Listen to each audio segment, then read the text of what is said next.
C'est la première fois où j'assiste à un colloque qui commence à 14 h, donc c'est tout à fait mes heures. Donc un symposium commence ça en cours de journée, c'est agréable. Nous sommes ensemble pour à peu près 1h30 avec trois écrivains pour une session. C'est un débat entre écrivains et le titre est autour des héritages, autour des identités, autour des territoires, mais aussi du récit et de la fiction. Avec ces 5 mots-là, on peut à peu près parler de tout et sans aucune limite. Donc nous allons essayer d'un peu recentrer ce débat autour d'un certain nombre de sujets. Peut-être le premier, celui que j'appellerais, ça a été dit dans d'autres discussions, notamment par certains de nos amis dans les tables et les keynotes hier, celui des identités multiples. On évoquera celui de la forme, celui de peut-être la manière dont, dans un certain nombre de sujets, on confronte des récits personnels avec l'histoire, donc roman et histoire, les sources de l'écrivain et aussi sans doute un certain nombre d'éléments autour pour certains d'entre nous, des sociétés notamment post-communistes dans lesquelles nous sommes ici. Je vous présente nos 3 invités aujourd'hui. Maria Kasimova-Moissé, déjà dans ce nom, vous êtes écrivaine bulgare, déjà dans ce nom, il y a plusieurs identités, n'est-ce pas? Да, здравейте на всички. Благодаря за тази покана. За мен е удоволствие. Да, наистина в моето семейство има страшно много религии и всичко това е отразено дори в името ми. Аз се казвам Мария Касимова Моасе, Мария от християнската част от моето семейство, Касимова от мюсюлманската част от моето семейство и Моасе по съпруг, което идва от фамилията Моазеско. Както чувате, може би предполага румънско присъствие, румънско-еврейско присъствие. Съпруга ми е роден и израсъл, самоосъзнал се като французин човек в Париж. Така че наистина тази идентичност на мен ми е много близка и много си я харесвам. И смятам, че това е някак моята тема. Във време, в което търсим идентичността, цели народи търсят своята идентичност, нашия също, изключително активно и заради това изпада в най-различни крайности, от краен национализъм до нещо, което дори не сме очаквали, и сексизъм и така нататък. Така че в точно това време и в тези общества трябва да разказваме. Мразя думата трябва, когато става дума за изкуство. Няма трябва, но някак имаме една такава задача и такава мисия, защото разказите могат много лесно и много нежно и много докосващо да преведат едни такива послания, които иначе могат да стоят много декларативно. Така че благодаря. Ще бъда кратка, за да има дискусия все пак. Et c'est notamment ce que vous avez fait dans l'histoire à la fois romancée, mais aussi pour une large part partant d'une expérience vécue, qui est l'histoire de vos grands-parents, notamment de votre grand-mère, dans Rhapsodie balkanique, qui est ce roman traduit en français aux éditions de Sirte, des Sirtes, traduit d'ailleurs par Marie Vrina, qui est avec nous ce soir. J'étais avec elle dans le bus, donc je sais qu'elle est là, à moins qu'elle se soit échappée. Pardon, elle est là, au premier rang en plus. Et c'est aussi donc une histoire de rejet. On y reviendra, de rejet, parce que bien, cette fille n'est pas de la bonne religion, puis finalement n'a pas épousé le bon homme. Et puis lorsque cet homme meurt, elle doit retourner, puisqu'elle n'est plus dans son propre pays, d'une certaine manière. Avec nous également Thomas Rosiecki. Donc vous êtes polonais, mais là aussi, oui, il y a déjà des identités multiples, ne serait-ce que dans votre famille, dans un rapport, par exemple, à l'Allemagne ou par rapport à la Silésie, etc. Oui, c'est vrai. Moi, je suis polonais, ma famille est polonaise, mais comme ils sont arrivés après la Deuxième Guerre mondiale de Lviv, Lvov, Lemberg, ils étaient déportés par Staline. Donc, Lvov, c'était toujours une ville multinationale, multiethnique. Maintenant en Ukraine, c'est toujours comme ça. Donc, il y avait plusieurs identités dans ma famille. La légende remonte au XIVe siècle et on dit qu'ils sont venus de la Crimée en Ukraine pour vivre là-bas. Mais je ne sais pas si c'est vrai, c'est peut-être seulement une légende. Donc, chacun a besoin d'une légende. Mais c'est vrai que c'est une identité qui était bouleversée après la Deuxième Guerre mondiale, parce qu'on est arrivé en Silésie, qui était un territoire post-allemand donné à la Pologne par Staline. Et qui faisait beaucoup de cadeaux, Staline. C'était un mec sympa, il offrait des cadeaux. Par exemple, il nous a enlevé tous les objets, souvenirs familiers, et il nous a donné des autres postes allemandes, c'est-à-dire, par exemple, quand ma grand-mère a entré dans l'appartement où il recevait à Opole, là où j'habite maintenant, ils ont trouvé là-bas les meubles et les objets après une famille allemande, même les plats avec la soupe dedans. Donc, ils n'ont pas même fini. Il a été déporté aussi. Il fuyait bien sûr parce que le front approchait, l'armée rouge approchait, donc il fuyait. Donc voilà cette identité. Maintenant, par exemple, mes objets de famille, par exemple l'horloge que j'ai toujours avec moi, c'est l'horloge post-allemand. Donc, et ma première voiture, tout en Silésie est post-allemand. Les bâtiments, ma première voiture était post-allemande. Donc c'est une tradition. C'est une horloge qui donne toujours l'heure juste, comme on dit pour l'Allemagne. Oui, maintenant il est un peu en retard déjà. Troisième participant à cette table ronde, Mathias Hénard, qui est évidemment celui que je connais le mieux, d'abord parce que nous nous succédions depuis longtemps à France Culture. On se parlait, n'est-ce pas? Tout à fait. On pourrait le faire là, comme ça. Nous parlions. Merci Mathias Hénard.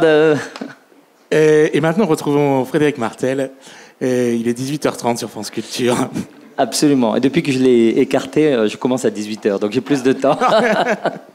Alors Mathias Hénard, il est un peu comme moi, il est finalement très banalement français. Et donc quand on est aussi banalement français par rapport à nos deux autres invités, on s'invente au fond des identités multiples par le voyage. Vous avez vécu longtemps à Barcelone, vous avez vécu longtemps à Berlin, vous parlez arabe et farsi, on dit aussi persan, selon la manière de le dire. Vous avez aussi vécu à Rome. Donc c'est une forme de... Et puis évidemment, ça se lit dans les romans que je connais, notamment Boussole, notamment Zone. Zone dans lequel il bat d'ailleurs Marcel Proust. Il fallait le faire quand même. Moi, je trouve que quand je lis Proust, c'est trop long les phrases. Lui, il a fait des phrases encore plus longues. Mais par le voyage, on retrouve finalement ce qu'on n'a pas par sa famille ou par sa vie. Oui, je sais pas. C'est pas qu'on retrouve, c'est qu'on cherche quelque chose de nouveau. Peut-être moi, si j'ai justement voyagé, c'est parce que la ville dans laquelle j'ai grandi me paraissait extrêmement ennuyeuse. C'est minuscule et j'avais l'impression d'en avoir fait le tour. C'est peut-être parce qu'à l'adolescence, justement, on se pose ces questions de se dire, mais est-ce que le monde n'est pas plus vaste que ce qu'il y a juste autour de moi, que le voyage m'a intéressé. Et donc, je suis parti, j'ai étudié l'arabe, je suis parti au Moyen-Orient. Et ces histoires de déplacement, de transformation, de couches, de mémoire qui s'accumulent dans les mêmes lieux, dans les mêmes endroits, des gens qui se rencontrent, qui se séparent. Cette immense capacité qu'a la Méditerranée à fabriquer de la mixité et à la détruire, c'est ça qui m'intéresse beaucoup dans mes livres. Et les territoires des Balkans, entre autres, puisque c'est de ça dont il est question, sont exactement ça aussi. Une façon de fabriquer des rencontres et puis de les détruire. Et de renvoyer chacun chez soi, de remettre des frontières, et puis de recommencer une nouvelle forme de mixité et de la détruire à nouveau. Et ce qui se joue dans ces rencontres, et puis ce qui se joue dans ces séparations, pour moi, c'est un matériau fantastique pour l'écriture. Alors j'aimerais commencer cette conversation avec une phrase notamment que j'ai lue récemment. C'est évidemment anecdotique ou un incident, si on peut dire. Mais comme beaucoup de gens, puisque vous savez que c'est le 100e anniversaire de sa mort, je me suis mis à relire d'abord le journal de Kafka, qui a été publié en folio, et aussi cette immense biographie de Rainer Stack, je crois qu'on dit Stach en allemand, et le CH à la fin, qui est la biographie de Kafka en 3 volumes, plus de 3000 pages. Donc je ne vais pas vous en parler, puisque je suis juste dans le premier volume, donc on en reparlera dans 6 mois, au moins.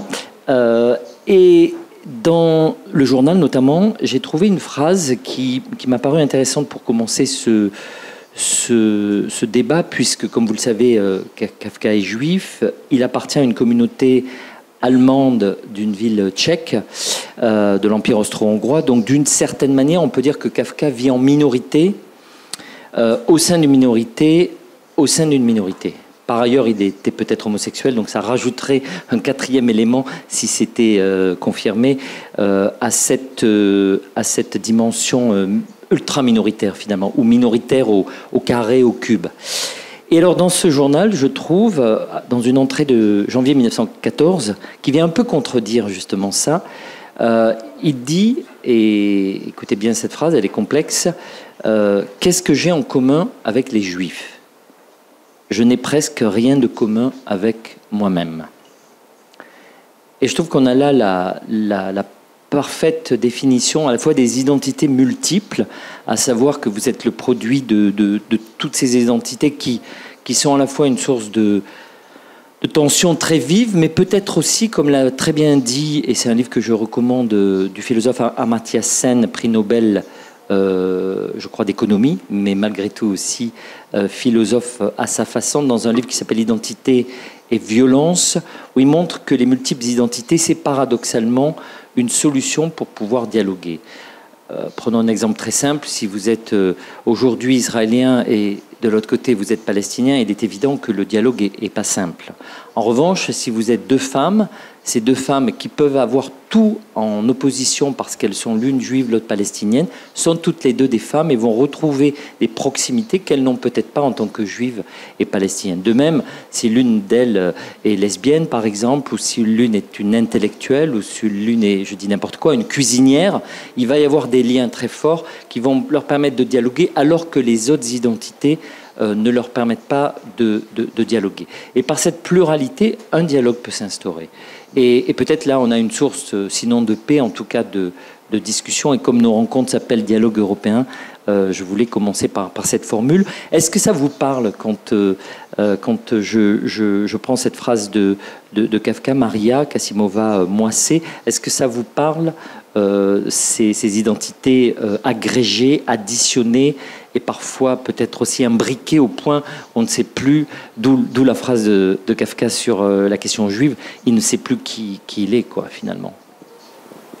Знаете ли, аз никога не съм имала проблем с своята идентичност.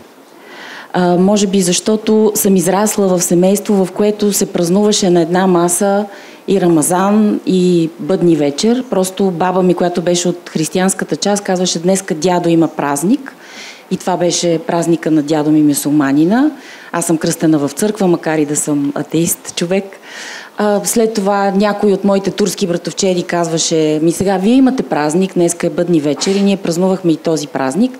Всички братовчеди получаваха по 5 лева. Това ни устройваше много добре, защото можехме да си купим нещо сладко от съседните магазини. И разбрах, че някой има проблем с така моята мултикултуралност и многото религии в моето семейство, когато в България се случи така наречения възродителен процес. Когато по времето на Тодор Живков имаше такава директива да се сменят имената на българските турци. Моя баща, който беше актьор в сатиричния театър, така известна фигура, името му беше известно и се тиражираше в медийното пространство нормално.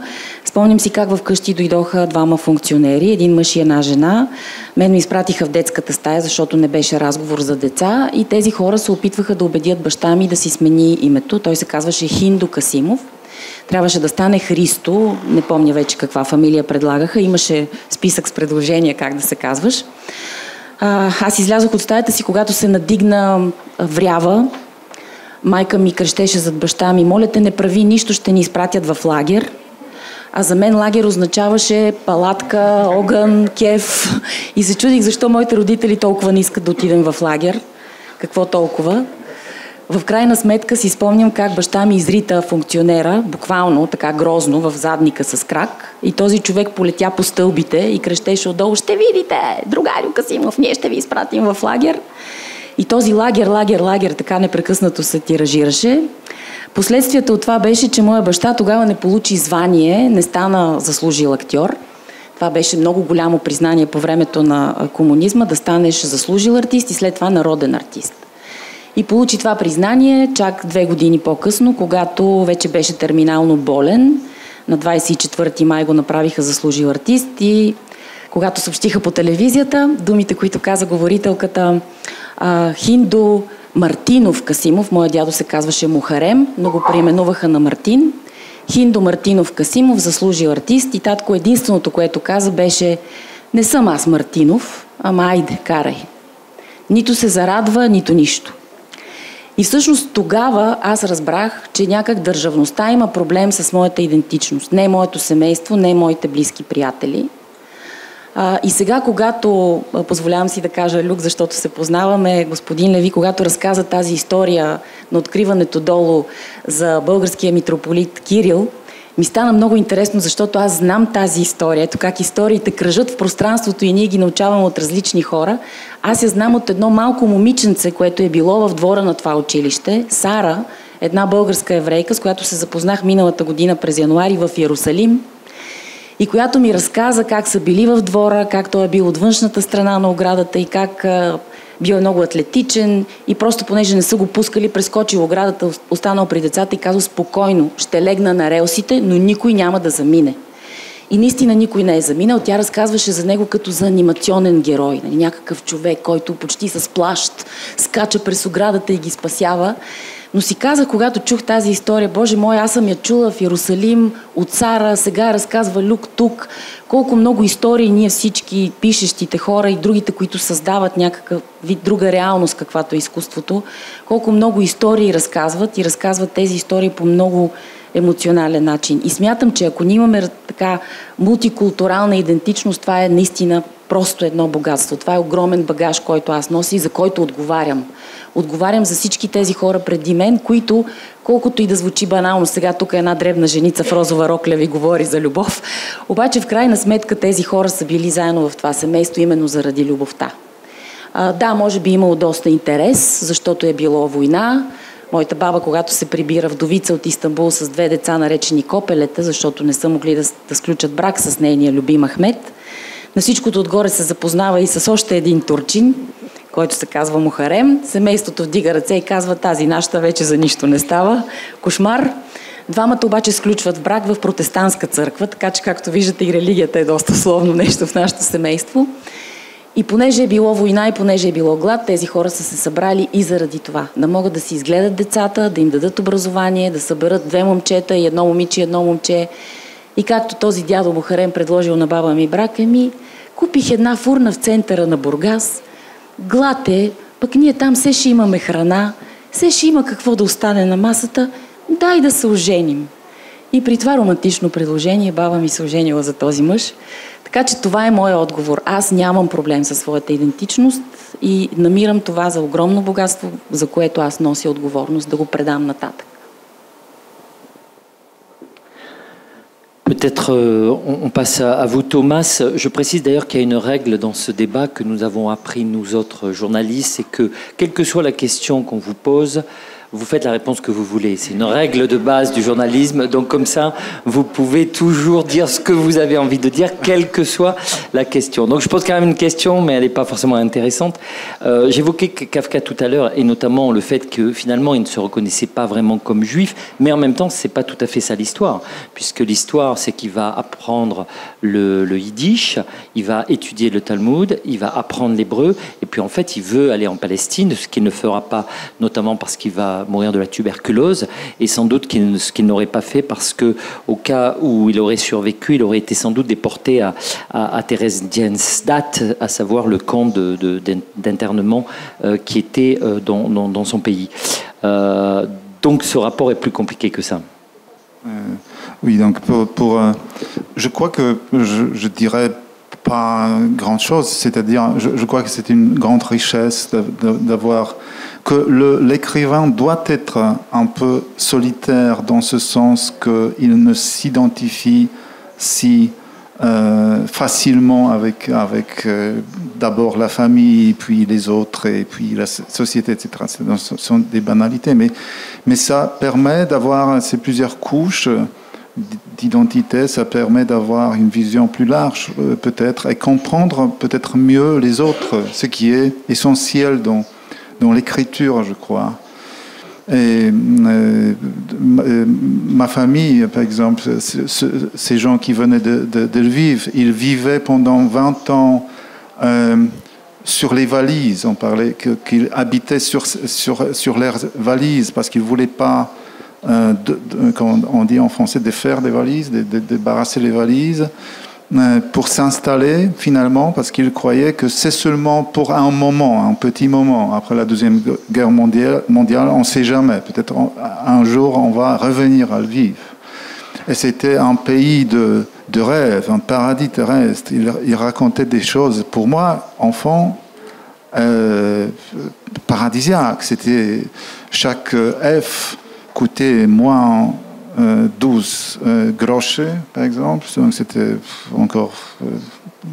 et chaque poulet parlait au moins 12 langues, etc. Les volaires, c'était les vrais volaires. L'été, c'était une vraie été, etc., etc. Donc, pas comme ici. La terre en Ukraine, c'était une vraie terre, pas comme ici. Donc, tout était... En Silésie, tout était mauvais et insuffisante. Donc moi j'ai grandi avec ces histoires-là et je imaginais ces pays comme magnifiques. Bien sûr, la première fois quand je suis allé à Lviv, je trouvais ça tout à fait normal. Et puis et c'est pourquoi j'aime bien un autre écrivain, parce que vous avez mentionné Franz Kafka. J'aime beaucoup Bruno Schulz, qui était un écrivain qui écrivait en polonais mais d'origine juive, qui était tué par les Allemands à Drohobycz durant la Deuxième Guerre mondiale, parce que dans son écriture, Drohobycz devient un pays magique, une ville magique. Et j'ai compris qu'on peut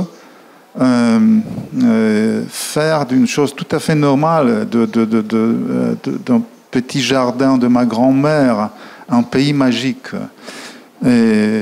Parce que grâce à la littérature, on peut faire tout. Et mon premier livre, qui s'appelle 12 stations, parle à propos de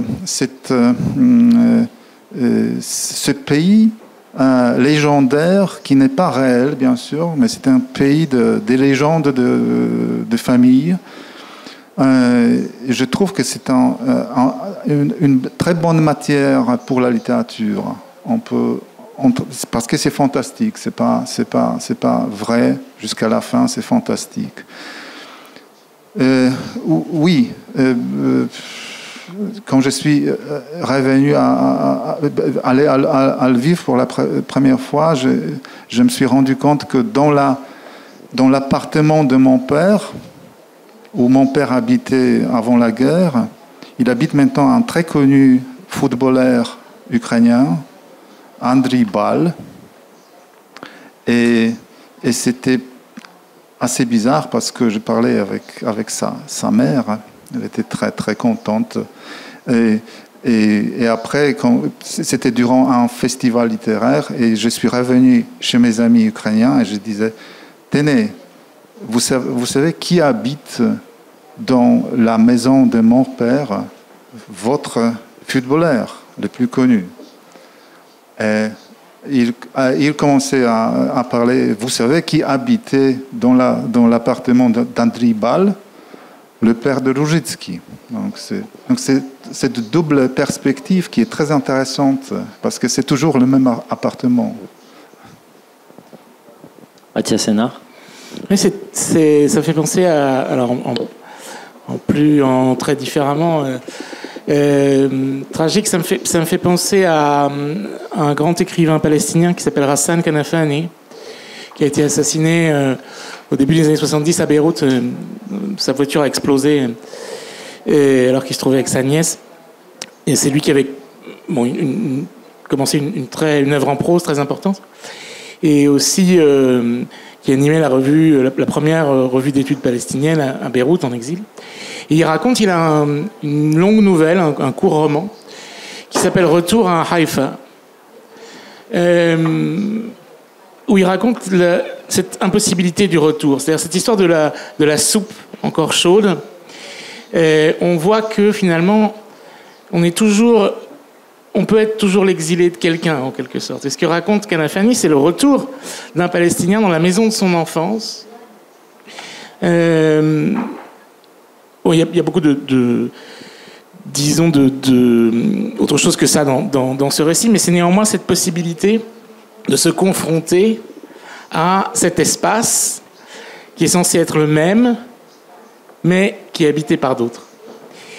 Et cette question de l'identité, voilà, elle se joue finalement presque en dehors des lieux. Il faut justement apprendre ça, que on peut être justement séparé un peu de tous les lieux et devenir, comme Kanafani lui-même au Liban, quelque chose de flottant, dont il ne reste plus que du passé que les souvenirs, où c'était effectivement la terre du paradis, où tout était bien mieux, tout était parfait avant, et ainsi de suite. Et ces identités, elles sont tellement mouvantes, c'est-à-dire on est tellement nous-mêmes en mouvement vis-à-vis de la possibilité de se passer que parfois notre propre mémoire transforme notre identité avec le temps. C'est-à-dire qu'il y a une espèce de transformation petit à petit. On est plus que ce à quoi on nous assigne, hein, et chaque fois plus. Et c'est Elias Canetti qui raconte ça dans le premier volume de son autobiographie qui s'appelle La langue sauvée, Die gerettete Zunge. Donc Canetti, vous le connaissez tous, hein, il a grandi à la ville qui s'appelait à l'époque Routchouk, sur le Danube, d'une famille séfarade. Donc la langue qu'on parlait chez lui à la maison, c'était le ladino. Donc on pourrait considérer que sa langue maternelle, c'était le ladino.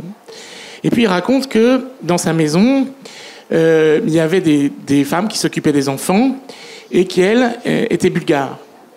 Et donc on lui raconte des histoires en bulgare. Seulement lui, il se souvient de ces histoires en allemand. Et il se rend compte en se disant, mais c'est pas possible, on ne les a jamais racontées en allemand. Jamais. C'est moi-même tout seul, mon esprit qui a transformé ces histoires, et on a fait des histoires en allemand, alors qu'elles devraient être, dans mon souvenir, en bulgare. Et ça montre bien cette espèce de processus aussi qui fait que l'identité, c'est jamais quelque chose de fixe. Bien sûr, il y a toujours ces lieux qui peuvent nous ramener à quelque chose, des endroits, des noms de famille, mais que finalement, nous-mêmes, hein, on est dans une espèce de voyage individuel qui n'est que mouvement et évolution vers autre chose. Et puis évidemment, par ailleurs, on peut rester au même endroit, mais imaginer d'autres mondes. Enfin, et là, comment dire, je ne veux pas citer l'un des romans les plus importants de la littérature française, à savoir Madame Bovary, mais il y a cette page et même cette phrase qui, pour moi, est peut-être l'une des plus belles de toute l'histoire, en tout cas de tout Flaubert, pour ne pas être trop exagéré. C'est lorsque, au tout début du livre, enfin, disons avant qu'elle se mette vraiment à avoir des amants, elle regarde son mari, donc Monsieur Bovary, qui par ailleurs est bien plus sympathique et sans doute l'aime beaucoup plus que ce qu'elle croit. Il est là, et puis bon, il l'aime beaucoup, mais il s'endort. Et elle est là, elle le regardait s'endormir, ronfler en plus, évidemment. Et elle dit « Pourquoi, mon Dieu, me suis-je mariée ?» Et elle se demandait, là c'est Flaubert, elle se demandait s'il n'y aurait pas eu moyen, par d'autres combinaisons du hasard, de rencontrer un autre homme. Et elle cherchait à imaginer quels eussent été ces événements non survenus, cette vie différente, ce mari qu'elle ne connaissait pas. Tous, en effet, ne ressemblaient pas à celui-là. Donc elle se met à rêver d'autres mondes. C'est d'ailleurs l'Orient, Madame Bovary, c'est l'Orient en réalité qu'elle cherche d'une certaine manière. C'est l'orientalisme avant la lettre, enfin plutôt au bon moment. C'est le moment de l'orientalisme. D'ailleurs, Flaubert, comme vous le savez, va voyager beaucoup dans un journal magnifique lorsqu'il voyage en Orient précisément. Ça vous inspire quoi? Аз много се развълнувах, когато вие говорихте и казахте точно това, което си мислех, че всъщност идентичността е нещо, което носиш вътре в себе си, точно както света, който имаш вътре в себе си, е много по-голям от това, което е извън теб, като физическо присъствие. И това е точно идентичността. Аз усетих в себе си в една по-късна възраст нуждата да обиколя някакви места, които, така да се каже, правят графиката на мен самата. Мястото, където моята баба е родена, мястото, където е тяхната къща, да отида в Истанбул. Но факт е, че когато аз писах книгата, която е тук, втората част се развива в Истанбул. Аз писах за Истанбул без да съм била там. Аз обаче някак познавах този град. Сега няма да разказвам, че митично, мистично някак ми се е появил. Не, но това са били едни такива разкази, едни образи, които са ми създадени от семейството, от близките. В дома на моите баба и дядо се говореше един смесен език. Баба ми говореше арменски, турски, иврит, български, гръцки и се включваха тези думи. Те използваха думите, които са най-адекватни към съответната ситуация или емоция, която искат да изразят. Когато искаха да си говорят нещо тайно, баба ми и дядо ми си говореха на турски, защото аз не разбирах турски, знам 10-15 думи и мисля, че нарочно не ме научиха, за да запазят тази тайна комуникация между тях. Знам някои така грозни думи, с които се изразяваха недоволство и те винаги бяха на гръцки. Баба ми поне така, това ската, което значи лайно, беше много често употребявано вкъщи. И всъщност, когато обикалях тези места и когато отидох в Истанбул и видях как този град изглежда и че той много прилича на това, което аз знам за него от разказите на моите близки, си казах, аз реално нямам толкова голяма нужда да ходя физически на едни места, за да ги опознавам. На мен тези разкази са ми го разказали вече. Както вие казахте за този човек, който всъщност за Канети, който мисли тези истории на немски, ти може да си усвоил един друг език, но ти си усвоил историята. И тя като че ли е по-важна. Разбира се, че езика ни е много важен. Това, за което говорим и което разказваме, има своите дрежки, има своето тяло. И това е много хубаво. Но идентичността е нещо по-дълбоко. Аз имам дъщеря, голямата ми дъщеря, която е родена с много сериозен слухов проблем. Той беше фиксиран с кохлеарна имплантация, като беше на 3 години. Но сега тя ми разказва свои мисли и спомени от времето, когато не е имала този апарат и тя реално не е говорила езика така добре, както го говори сега. И тя ми разказва как логически е мисляла. Аз бях малка и си спомням ти, когато това направи, аз какво си помислих. И много съм си мислила къде се ражда езика и кога го включваме да го използваме и какво оръжие ни е той. Но ето, вие потвърждавате моята идея, че наистина идентичността е нещо по-дълбоко и тя се носи от тези истории, от емоциите. После идва той да ги изрази.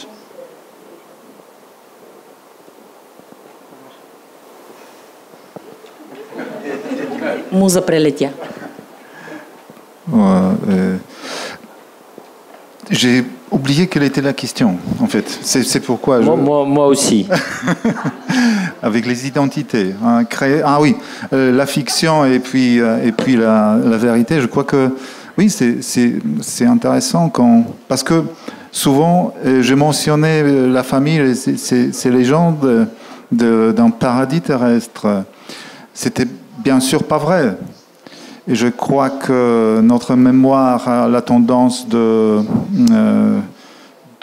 choisir des choses et de bien sûr repousser les autres, de montrer ce que nous aimons à montrer aux autres, de raconter ce que nous aimons à raconter et cacher d'autres choses. Donc c'était pas un paradis terrestre, bien sûr. Et il faut le savoir. Et je crois que cette nostalgie, elle est très bonne parce que on a besoin de chercher sa propre identité, d'établir identité, des légendes, des mythes, etc., etc. Mais de l'autre côté, ça peut être poisonneux. Ça peut être empoisonné parce que on a une fausse image du passé, par exemple. Et bien sûr, là où les Polonais sont les meilleurs, par exemple. Oui, c'est idiot. Donc, bien sûr, après, il y a tout un travail de redécouvrir la vérité. Donc, Gombrowicz, par exemple, ou d'autres.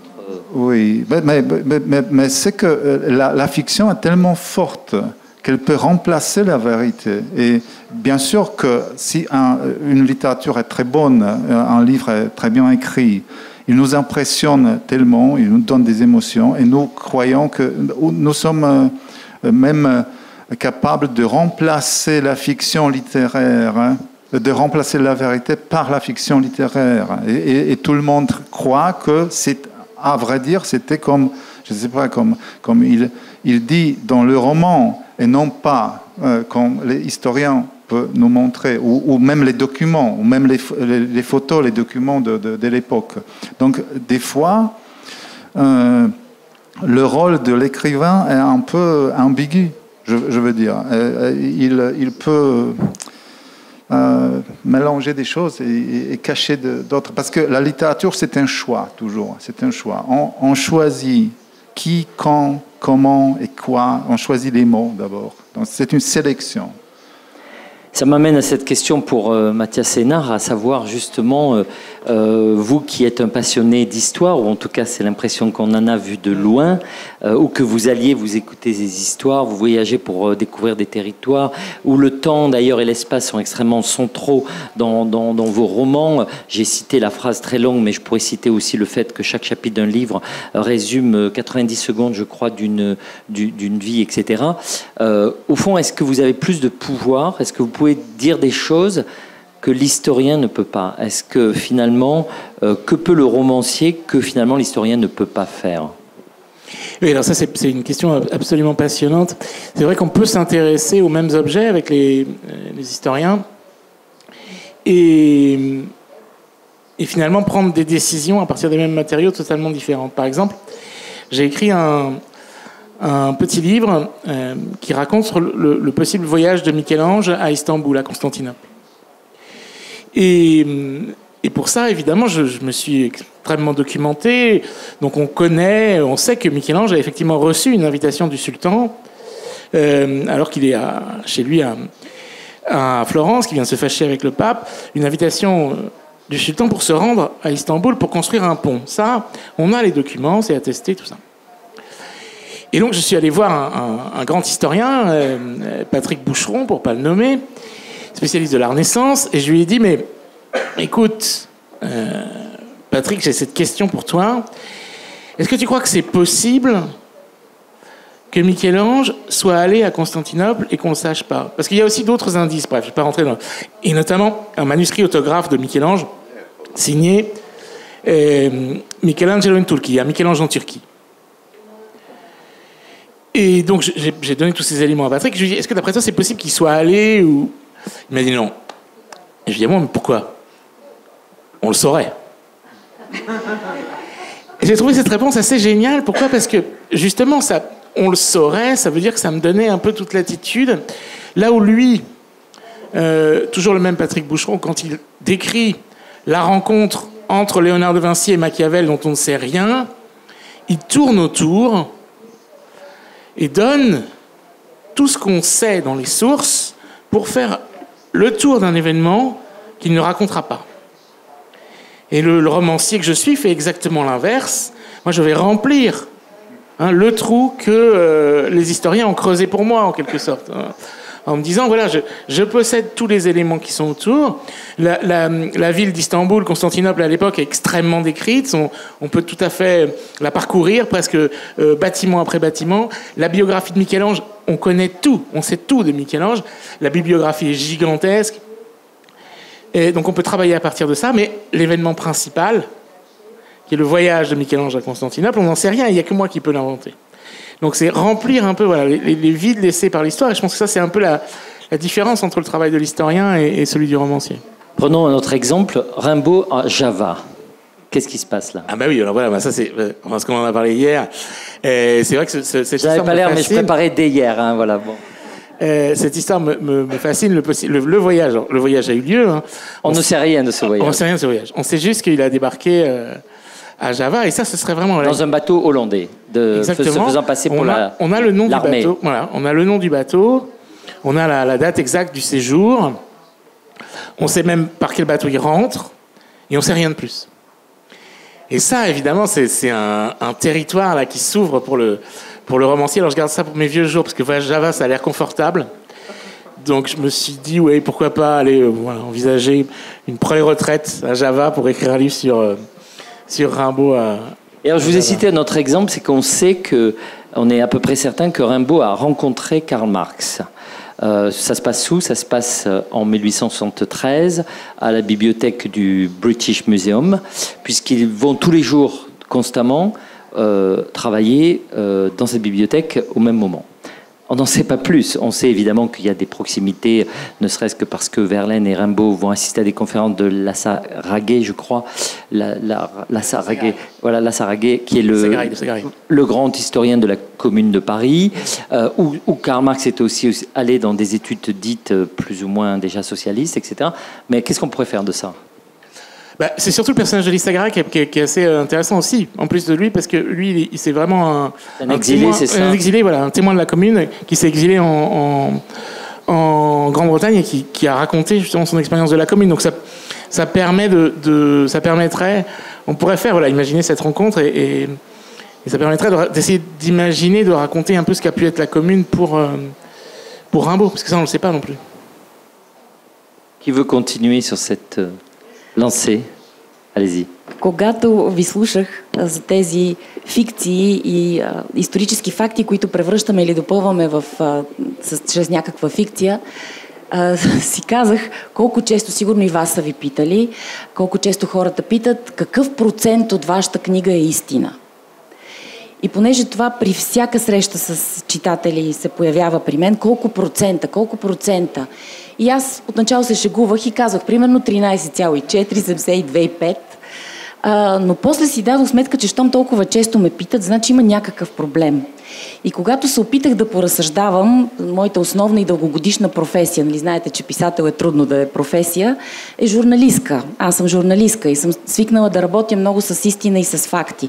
И си казах, хората, за да зададат този въпрос, значи има някаква огромна липса на искреност. Те се чувстват непрекъснато заблудени и дори в момента, в който ти като писател заставаш срещу тях с един уговорен договор. Нали? Това е договор, в който аз казвам, аз сега ще ви излъжа красиво, и вие знаете, че аз ви лъжа и вие ще го прочетете красиво, ще го преживеете с мен, но няма от тук нататък да мислите, че това е точно както се е случило.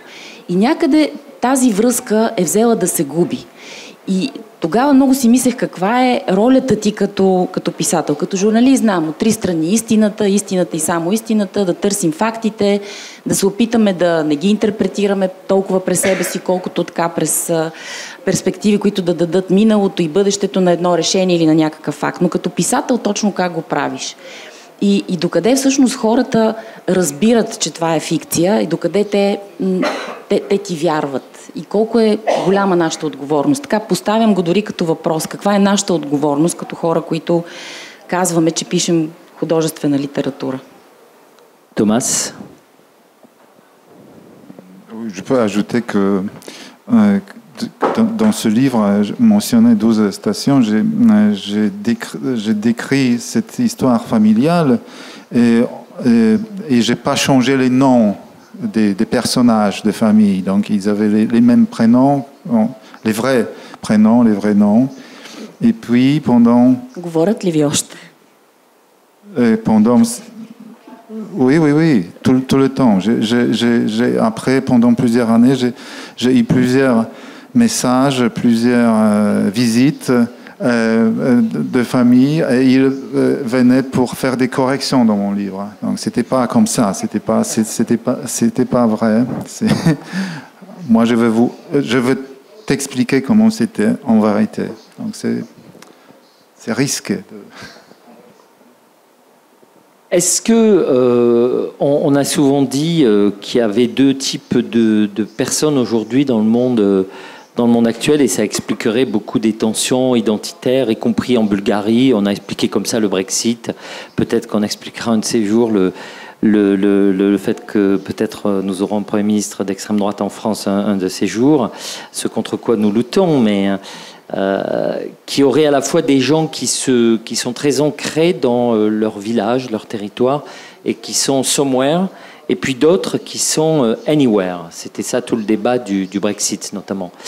Et j'ai envie de vous demander, est-ce qu'un écrivain, il doit être... on dit souvent les écrivains sont finalement des écrivains du monde, ils n'ont pas de territoire, ils sont universels, etc. Et j'ai jamais pensé que c'était très vrai. J'ai toujours pensé qu'au contraire, un écrivain pouvait parler au monde entier, mais qu'il était précisément somewhere, et qu'il avait des racines et une histoire très profonde qui lui permettait à partir de là de pouvoir parler à tout le monde. Est-ce que vous êtes somewhere or anywhere? Аз си нося местата в себе си, така че мога да съм навсякъде с тях. Имам нужда от време на време да се презареждам на едно или друго място, което ми е скъпо, което е свързано с някаква моя емоционалност. Но намирам целия свят за ужасно вдъхновяващ и за много красив. Има страшно много истории, които висят в пространството и не са разказани. И докато си говорихме, се сетих, имах един проект, който се осъществи. Един мой приятел от ромски произход, който е професор в Европа по психолингвистика, беше направил един документално проучване за жените ромки, които по време на Холокоста са спасявали деца от лагерите на смъртта. И той ме потърси, защото каза, знаеш ли, ако извадя това като документална книга, то са едни малки бележки, как се казва, какво направила, малко се знае, това са номади хора, не е написано някъде. Можеш ли да направиш едни монолози от името на тези жени, от тези героини, за да мога, когато ходя да представям книгата, с мен да има една актриса и така хората да чуват тези истории по един по-емоционален начин. И аз много лековерно казах, разбира се, как. И когато започнах да влизам в тези истории на тези три жени, ти за да направиш, тук всички знаят, пишещи хора, за да направиш един монолог, ти трябва да изградиш целия живот на този човек. Къде е бил роден, как е живял, как е мислил, какъв е езика му, какво се е случило. И това отнема и много време и страшно много емоция. И това не са български ромки, някои от тях са от територии около Полша, Сърбия, Украйна също. Едни жени, за които изведнъж аз се врязах в малкото останало за тях като спомен някъде в пространството с някакви малки бележки и трябваше да ги изградя. И се оказа много отговорен процес, защото си казах, то няма друго. Има малка бележка. И това, което аз ще напиша, колкото и то да е емоционално и да е фикция, то ще остане наравно с тези документи. И всъщност аз каква претенция имам, какво искам да кажа. И това, което си казах, ще го направя откровенно, така както си представям, че тази жена е седяла там и е мислила, когато от някакъв вагон, две костеливи ръце са бутали едно дете и са казвали, само го вземи, просто го вземи, моля те, каквото и да е, вземи го. И тези жени не са се смятали за героини, те въобще не са стигали до тази идея, сега аз колко съм героична и какви жертви правя. Тя го прави, защото тя е такъв човек. И тази човечност ми е много интересна. Да се върна на това. Тази човечност, тя може да бъде навсякъде, на всяко едно място, във всяка една история, във всяка една етническа група от хора. И това е нещото, което мен ме интересува. Тези вечни истории, които всъщност толкова много реално ни свързват. Като идвах насам си казах, тук пише изправени пред войната. На български това има две значения. Изправен пред нещо означава, че си готов да го посрещнеш от една страна. Изправен съм пред този проблем, твърд съм, ще го посрещна. Но има и още едно значение, което е така, на прага сме, това е неизбежно. Ние сме там и то ще се случи. И като си дадох сметка за това, ми стана много страшно. Всъщност ние разказваме едни истории за човечност, но те стигат ли или не стигат, виждам, че маркетинга, съвременната голяма икономическа история, маркетинга разказва по-силни истории от нас.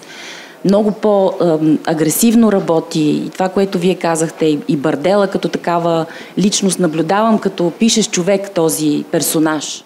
Едно 20 Grand écrivain bien connu des années 2025. Така, красив мъж. Да, превода върви, затова малко изчаках. Известен мъж, който може да ми бъде син, нали, красив мъж, който изведнъж така се появи. Виждаме едни млади момичета във Франция, които дори не знаят каква е неговата програма, но ходят, късат си ризите, снимат се селфите с него, страшно много го харесват като поп-звезда. Но всъщност няма никаква дълбочина. И така очаквам сюжета, честно казано. Силно се надявам да забия малко в гръко-римските сюжети и по-голямата жена да изяде този персонаж в някакъв момент, както Кронос изяжда децата си. Но, нали, това е, доколкото можем да се шегуваме, бих се пошегувала до тук. Иначе смятам, че ситуацията изобщо е доста сложна. Mathias Sénard, Somewhere ou Anywhere? Je vous poserai la même question, comme ça vous avez le temps de réfléchir. Peut-être que finalement le Somewhere et Anywhere, mais en même temps l'écrivain rajoute une troisième dimension à cela, je pense, l'auteur, c'est celle du temps. C'est que nous on peut être Somewhere, Anywhere, mais aussi autrefois, aujourd'hui et demain.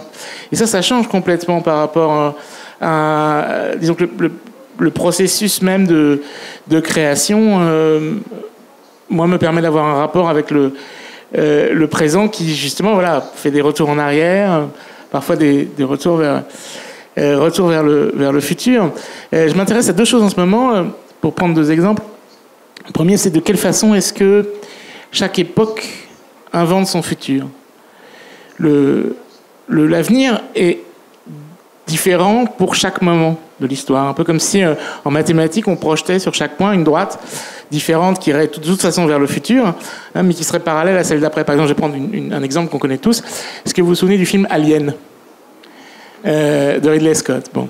Dans le film Alien, donc c'est la projection du futur qu'on pouvait avoir dans ces années 80. Tous les spationautes dans le vaisseau Nostromo fument. Et ça, c'est vraiment l'avenir dans les années 80, évidemment. On n'allait pas se dire, pourquoi est-ce qu'on ne fumerait pas dans la navette spatiale hein. Donc, cette science-fiction la plus technologique, pourtant, qui promène dans ce monde étrange, elle transporte avec elle aussi des éléments de ce présent-là. Et chaque époque, comme ça, a vraiment sa vision du futur, mais qui est complètement enfermée dans ce qu'elle est, hein, en réalité. Et de la même façon, dans le passé, et je m'intéresse à autre chose aussi, c'est la littérature persane des Balkans. Alors, je peux vous assurer que je suis le seul spécialiste de ce sujet. La littérature persane d'Europe, et notamment du dernier... Alors, on sait que Frashëri, le poète albanais, a été le dernier poète persan d'Europe. Il était albanais, et il a écrit des ghazals persans classiques au XIXe siècle. On a écrit en persan à Sarajevo. On a écrit aussi en arabe à Sarajevo, mais on a aussi beaucoup écrit en persan. Et toute une littérature extrêmement passionnante qu'aujourd'hui on ne sait plus où la mettre. Puisqu'elle faisait partie de ce monde ottoman qui écrivait énormément aussi en persan, qui s'intéressait à la littérature persane, et pour qui la littérature persane était extrêmement vivante. Donc très certainement, il y a peut-être eu aussi des poètes bulgares en persan. Et tout ça, ça ouvre cette dimension justement du temps qui réunit des choses qui pour nous paraissent absolument improbables. On se dit, mais comment ça, la littérature iranienne de Bosnie? Mais oui, tout à fait. Voilà. Et donc ça, je pense que je suis plus que Anywhere ou Somewhere. C'est vraiment aussi une autre dimension, c'est celle du temps. Voilà. Quelque chose de transversal, de comment est-ce qu'on peut creuser des tunnels un peu à l'intérieur même du matériau du temps par la littérature. Même question pour vous, Thomas. Donc, que pensez-vous finalement de la littérature persane dans les Balkans? Oui, c'est très intéressant. Vous êtes le second spécialiste après Mathias Sénard. Vous commencez, vous débutez. Je suis débutant, oui, je suis débutant. Je me rappelle d'une rencontre en Sardaigne avec un poète local du village pendant un festival littéraire.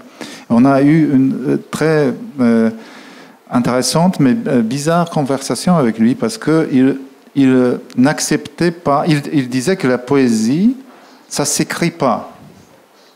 Parce que sinon, c'est plus de poésie, c'est quelque chose d'autre. Tandis qu'une vraie poésie, c'est seulement dans ce moment-là, c'est inventé pour le moment et ça meurt après le moment. C'est-à-dire que l'autre jour, c'est l'autre poème.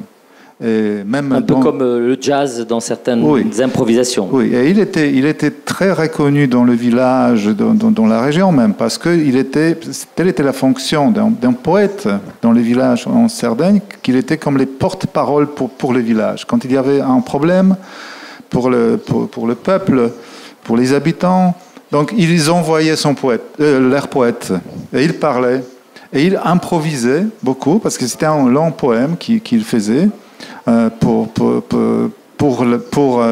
telle ou telle raison, et c'était souvent pour parler avec les politiciens, pour parler avec les aristocrates, pour parler avec les riches, quoi.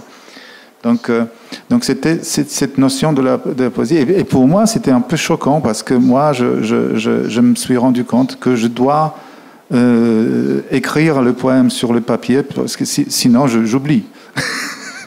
Et pour lui, cet oubli était l'essentiel pour la poésie. Donc je suis d'accord avec Mathias que l'écrivain, le poète, un peu au-delà de ces dimensions.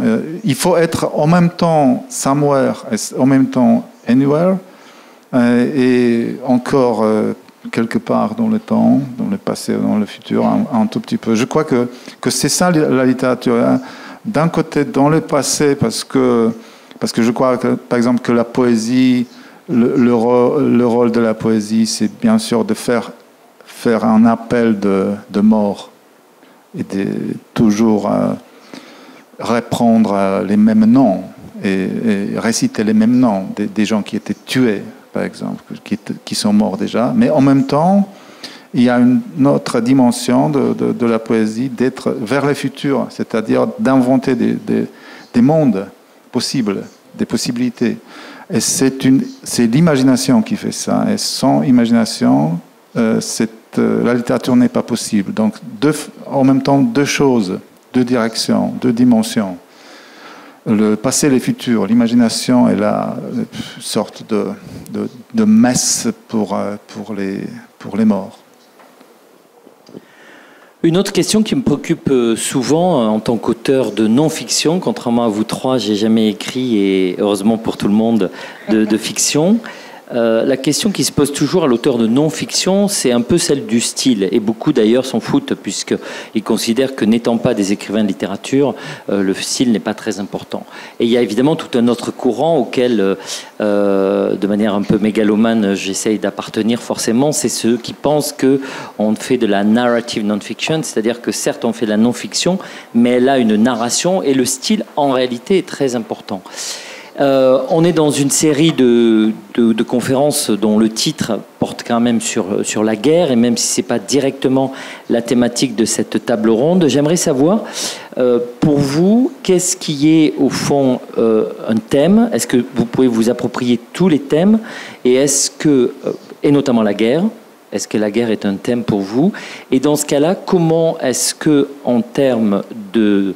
La source, elle est là, mais en termes de style, en termes de story, en termes d'écriture, comment cette thématique va pouvoir devenir livre, et comment vous négociez ce rapport entre justement le sujet et le style, sachant que pour un écrivain de non-fiction, c'est pour moi en tout cas la question principale. C'est celle toujours de...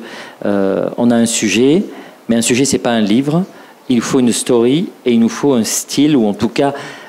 la manière de pouvoir dire le sujet. On commence avec vous.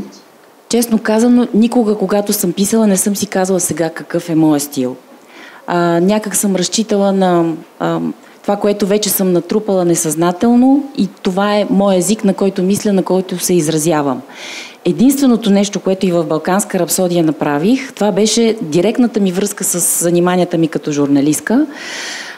Тя поиска това в този художествен текст в един момент да включа нещо, което то пак е художествено, но някак излиза извън самия разказ, и има директни няколко такива разговора на самия автор с някои от персонажите. Те така си казват: разговор на автора с еди кой си персонаж. За да изляза от самата история, някак да бъда вярна на това, което много дълги години преди да напиша този сюжет се е случвало в главата ми. Аз съм разговаряла с тези хора мислено, имала съм живи разговори, които не са били довършени по някакви причини във времето и съм имала нужда да довърша този разговор. On peut même dire que c'est la fiction plus forte à ce moment-là. Parce que le livre c'est romancé, mais c'est quand même l'histoire de votre famille. Et là, tout à coup, dans ces chapitres différents, vous avez beaucoup plus de liberté fictionnelle encore. Точно така е, да. Много по-голяма свобода и се чувства много по-комфортно в този разказ. Тази книга наистина е една част от моя живот, но по повод на войната, когато се случи агресията на Русия към Украйна и когато всички гледахме тези кадри от Буча, аз бях изумена. Честно ви казвам, като човешко същество, може би 1-2 седмици не можех да спа, не можех въздух да си поема. Точно в този момент бяхме във Франция с съпруга ми, в едно хубаво място, зелено, природа, всичко. И аз започнах да разсъждавам за това как се възприемат тези кадри, тези документални кадри, които виждаме по телевизията от хората. Започна един такъв разказ, специално тук от българските социални медии. Това са глупости, това са измислици, това е изсценирано. И някак се загуби какво означава човешкия живот. Загуби се мисълта за това, защо сме родени, какъв е нашия смисъл, колко голям късмет имаме всички ние, че сме тук. Нали, някакви там клетки са се срещнали, минали са едни 9 месеца, някой ни е носил в тялото си, това е опасен период, след това сме се раждали и това е опасно. Тоест живота ни е дал един голям шут в задника. И ние сега някак така аристократично викаме, това са глупости, това е нещо измислено. И защо не говорим за съществените неща, за края на живота, за това, че в 21 век продължаваме като някакви диваци да се избиваме, както каза дъщеря ми на 23 години, мамо, каква е тая война, ние да не сме в средновековието. Нали, за детето това са някакви такива стари похвати. И тогава написах един монолог, който там се разказва за една жена, на която полека-лека части от тялото й падат. И тя няма никакво отношение към тях. Тя просто разказва как тези неща падат от нея. Първо пада малкото й пръстче, тя казва, днес ми падна малкото пръстче, ще го сложа тук в една купичка, като се върна ще видя. Така и пада другото, така и пада ръката, пада и всичко пада покрай нея и тя просто го констатира. И накрая всъщност така завършва тази история. Тя е седнала пред един диван, но вече не е тя, всичко, което е останало от нея, само ануса. И всъщност ануса е и тя е и ануса, и това цялото нещо там останало гледа един телевизор, гледа една телевизия. И когато този разказ го представях, този монолог, една друга известна българска писателка дойде при мен и каза, това не си ти, какви са тези разпадащи се тела, Тоест тя не прие този мой стил. Нали? Тя беше свикнала да чете романа, надеждата, любовта, хората и тя отказа да приеме тази част от мен. А всъщност ние сме едни многофасетни същества, хората, това, което и тук се каза, във всички посоки, във времето, в пространството, във въображението си, в минало, настояще, в историята си, ние се движим във всички посоки. Тук е Георги Господинов, неговата книга Времеубежище, изобщо неговата тема е много свързана с времето и с това какво пазим. Аз го познавам от студентските си години, ние сме със студенти, така че много се радвам, че той е тук, но мисля, че тази тема е изключително негова тема и много добре разработена по този начин. Така че това е наистина, което си мисля, че стила е нещо, което трябва да бъде органично. И да, можеш да го променяш, когато историята, която разказваш, го изисква. Не вярвам в единия стил на един човек, който и така си пише. Има такива писатели, чудесни писатели, аз не съм от тях. Peut-être Thomas? Oui, je suis d'accord avec vous, c'est tout à fait vrai. Et moi, je peux ajouter que dans mon cas, le style, c'est tout. C'est-à-dire, avec le tempérament d'un poète, je dois souvent attendre plusieurs mois ou plusieurs années pour retrouver le style avec lequel je peux commencer un livre. Donc je ne peux pas écrire n'importe comment sur un sujet donné. Donc, les sujets, d'un livre à l'autre, on ne retrouve pas le même style qui, du coup, serait le vôtre? Oui, les critiques, ils disent que j'écris toujours le même livre. Donc c'est vrai. On disait ça de Modiano aussi, oui. Il a eu le prix Nobel de littérature. Oui, donc peut-être c'est ça, mais pour moi, c'est chaque fois différent. dans mon imagination, c'est chaque fois différent. Et je cherche beaucoup pour retrouver la voix. J'appelle ça même le style, même pas le style, mais la voix qui peut raconter cette histoire. Et si c'est une fois cette voix est retrouvée, je peux commencer. Donc c'est et après, par contre, après ça va très vite souvent parce que je cherche cette voix pendant 5 ans par exemple, et après je peux écrire le livre pendant 1 mois. C'était le dernier livre. C'est lui avec le prix Le Grand Continent. C'était écrit pendant 1 mois parce que j'aime pas travailler. C'est une procrastination continue. Et ma anecdote préférée, c'est de mon ami écrivain ukrainien Taras Prokhashko, qui disait une fois qu'il a retrouvé, il avait un rêve magnifique, parce qu'il a retrouvé, dans ce rêve, il a retrouvé son roman déjà tout fait, déjà prêt. Et c'était un énorme roman, et il a retrouvé ça dans son armoire. Donc c'était déjà fait, son travail. Donc c'est idéal. Donc pour moi aussi. Donc j'ai procrastiné beaucoup, et en fait je me suis dit voilà, maintenant c'est fini, il faut travailler. Et il y a un petit logiciel qui compte les mots que vous écrivez sur l'ordinateur. Oui, ça s'appelle Word, c'est un truc très classique. Non, mais il y en a autre qui vous donne le nombre chaque fois. Et c'est utilisé en Amérique. Il y a un challenge pour les étudiants dans les écoles qui s'appelle NaNoWriMo, National Writing Novel Month. Donc c'est un mois où tout le monde écrit un roman pendant 1 mois avec ce compteur des mots. Donc ils doivent écrire 2000 mots chaque jour. Et après 1 mois, au bout d'1 mois, novembre, parce que il fait noir, etc. Donc c'est mélancolique. Ils ont un roman de 60 000 mots. Donc c'est pas mal déjà. Bien sûr, c'est nul, probablement, le roman, mais n'importe. Moi, j'ai fait exactement la même chose. J'ai mis le compteur des mots et j'ai commencé à écrire 2000 mots chaque jour. Et au début, c'était nul, bien sûr, mais au bout du 3e jour, il arrive quelque chose de magnifique, c'est-à-dire la voix apparaît et je commence à écrire. Donc, et au bout d'1 mois, j'ai eu un roman qui a gagné le prix. Comme quoi?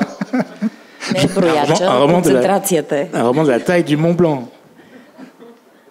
Moi, je vais juste vous terminer avec une anecdote avant de vous passer la parole. Moi, j'écris souvent avec d'autres personnes parce que j'aime bien. Souvent, j'écris la nuit jusqu'à 7 ou 8 heures du matin. Donc, c'est un peu fatigant quand même. Et j'ai écrit il y a quelques années un livre qui est apparu en bulgare ici il y a quelques mois, qui est un livre sur la vie secrète du Vatican. Et chaque nuit, j'écrivais avec un poète américain, d'ailleurs, dont le père était musicien avec Bob Dylan, et il était là un peu en exil en France. Et alors, à la fin de la nuit, à 7 heures du matin, chacun, on se regardait, on disait « Toi, tu as écrit combien ?» et moi, j'ai écrit combien ? Alors, généralement, je lui disais bah, « Voilà, moi, cette nuit, j'ai écrit 15 pages, et j'étais hyper content et tout. » Lui, il me regardait, il me fait « J'ai écrit 3 mots. » C'est la différence entre les poètes et la non-fiction, voilà.